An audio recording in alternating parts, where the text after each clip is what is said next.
1981년 12월 9일 그 사람의 그릇됨, 모든 됨됨이는 남이 정해주는 것이 아니라 자기 자신의 언행이 결정적으로 정해주는 것이다. 소심하고 옹졸한 언행은 그 당사자 스스로의 한계를 나타낸다. 그는 그 정도의 인물 밖에는 안 된다. 큰 일을 해낼 위인이 못 된다 등등. 거짓을 일삼는 사람에 대해서는 그와는 아무것도 의논하지 마라. 그를 믿었다가는 큰 코 다친다 등등. 성실하고 예의 바르고 정직한 사람에게는 이 일을 그에게 맡기자. 그는 틀림없이 해낼 거야. 그와 친구가 되었으면 좋겠다. 용감하고 식견이 높고 올바른 언행을 가진 사람에겐 우리 지도자가 되었으면 좋겠다든지 이렇게 중요한 언행을 갈고 닦을 생각보다 행동은 부실히하면서 좋은 일, 높은 자리를 탐내고 명예 부기만을 무조건 바라는 사람들이 세상엔 얼마나 많은가. 1982년 1월 5일 신께로 인간의 마음을 움직이며 신의 뜻을 이해하고 따르려고 노력하게 하는 근원은 행복이 추구하는 인간 본능에 있다. 의문이 풀리기까지, 호기심이 채워지기까지, 불안이 없어지기까지, 괴로움을 이기기까지 인간의 마음은 물이 높은 곳에서 필연적으로 낮은 곳으로 흐르듯 끊임없이 평화, 행복을 추구하여 나간다. 그래서 바르게 찾게 되는 것이 진리이고 신의로의 귀이다. 1982년 1월 10일 결심했던 부분의 나사가 어느덧 풀려 있고 신조로 삼고 있던 나사가 어느덧 느슨해져 있다. 절대 나는 그런 사람이 될 수 없다고 장담했던 원리원칙에 정반대 행위를 하고 있으면서도 그것을 느끼지 못한다. 끊임없이 자신을 되돌아보는 일, 겸허하게 자신을 반성해보는 일, 갈고 닦고 또 고쳐나가는 자기 인생의 조각자, 끊임없이 연마해도 또 부족함을 느끼는 예술가. 그래서 새 마음이란 영원히 새로 태어나는 마음, 또는 지칠 줄 모르고 영원히 새로 태어나고자 의욕할 수 있는 마음, 그렇게 실천할 수 있는 능력을 가진 마음이다. 물이 상하지 않기 위해서는 끊임없이 움직이고 흘러내려야 하듯 끊임없이 흘러 움직이는 그 자체가 맑음의 원천이 되듯 깨끗한 물의 숙명처럼 인간의 마음도 그런 운명을 타고났는지. 1982년 1월 12일 누구나 편견을 가지고 있으며 자신의 환경, 교육의 영향, 성격의 영향을 벗어날 수 없다. 가르치는 교사조차 이 테두리의 산물이며 모든 것을 다 가르쳐 줄 수는 없다. 그러므로 특히 교육은 기본적으로 토론의 도를 가르쳐야 하고 예를 가르쳐야 한다. 이 두 가지를 알고 있다면 편견이나 환경이 진리로 가는 길을 방해할 수는 없다. 자기의 권위, 자기의 우월성을 주장하기 위한 토론이 아니라 논리적으로 또는 진실되게 진리를 찾으려는 자세를 갖고 서로가 서로의 인격을 존중할 줄 안다면 이 두 가지 자세가 실제 구체적인 교육보다 훨씬 많은 배움을 줄 것이다. 1982년 5월 31일 자신의 감정을 버리고 이성을 따라 사는 생활, 지혜로 사는 생활은 자기의 만족을 희생시켜야 하기 때문에 때로 힘들고 어렵다. 그러나 이성과 지혜를 버리고 자기 감정을 따라 사는 생활은 더 힘겹고 어렵다. 결국은 자기가 감당하기 힘겨운 결과를 만들기 때문이다. 자기 코 앞만 보고 가는 사람은 중심이 흔들리기 마련이고 이성을 따를 수 없다. 한 발 멀리 또는 높이서 볼 수 있는 자만이 진정한 삶의 길을 걸어갈 수 있다. 열반이란 자기 안에 모든 감정의 불꽃이 꺼진 상태라고 한다.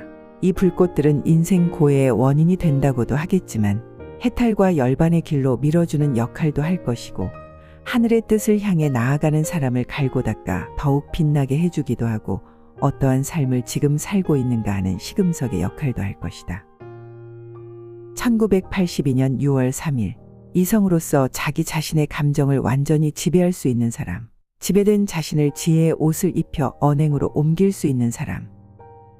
1982년 6월 4일 게으르면 잡념이 생기고 일단 생긴 잡념은 잡초와 같이 끈질기게 자라게 된다. 완전히 뽑아버리면 아무것도 아닌 것을 사람들은 이것을 무척 힘들게 생각하여 후회와 부끄러움으로 열매를 맺게 된다. 돋보기를 가지고 거리에 초점을 정확히 맞추어야만 종이를 태울 수 있을 정도로 뜨거워지듯 세상을 살아가면서 일을 처리하고 결단을 내림도 이와 같아 햇빛에 돋보기를 가져다 놓기만 한다고 일이 제대로 될 리 없다. 거리를 정확히 맞추어야 하며 그 점을 나는 중용이라고 보고 싶다. 인간의 품성은 어느 한 가지가 덕성이라고 절대적인 평가를 내릴 수는 없다. 주역이 그 점을 무엇보다 잘 보여주고 있는 것 같은데 즉 그때에 따라 유연성과 관용이 덕이 되기도 하고 과감성과 대담성, 때로는 무자비한 결정이 덕이 되기도 한다.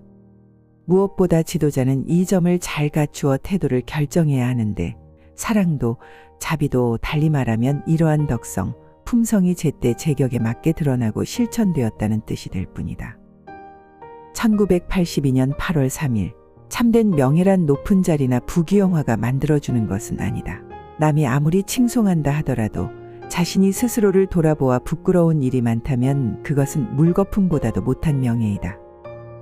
참된 명예란 남이 알아줄 필요도 없이 스스로가 떳떳하고 자랑스럽고 슬기롭게 살아간다고 자부할 수 있는 데에서 비롯된다. 참된 불안 스스로 만족하는 데 있는 것과 마찬가지이다. 1985년 6월 22일 마음속에서 증오, 원망, 복수심 등의 끈질긴 잡념을 수시로 지워버리고 내쫓는 일은 그 순간순간이 기도이며 생의 원리원칙이 될 것이다. 말과 행동에 대한 지침은 그것의 근원이 되는 마음부터 바로잡지 않고는 헛수고가 될 뿐이다. 근원인 마음이 깨끗하고 바로잡히면 언행은 다 스스로 바르게 잡히기 마련이다. 만인 앞에서 떳떳하고 바른 언행을 갖추고 그럼으로써 생의 후회를 남기고 싶지 않다면 우선 마음을 만인 앞에 활짝 내보였을 때 부끄러움이 없어야 할 것이다.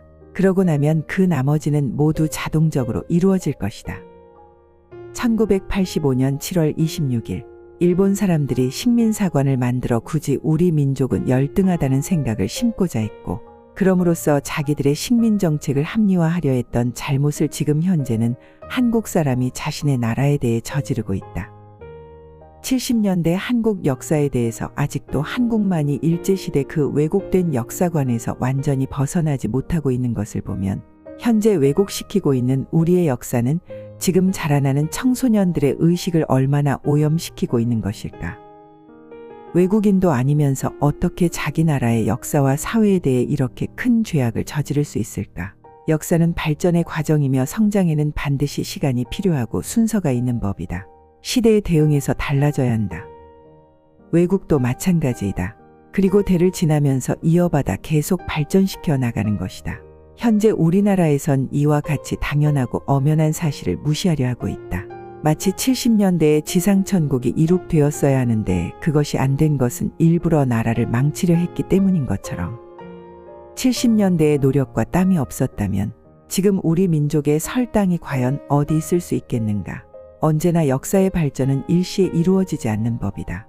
새로운 사회 발전의 씨앗을 뿌렸다는 그 자체만으로도 역사적 의의는 큰 것이다. 1985년 9월 27일 정치면에 있어서의 비근대와 엉망진창인 국회의 토론 광경 등은 정치 문제에 앞서 국민 수준의 반영으로 보아야 한다. 국민이 민주적 생각을 갖는 바탕에서만 민주국회도 가능하다. 비판하던 자도 한자리 하거나 국회의원이 되면 마찬가지가 되는 풍토가 문제이다.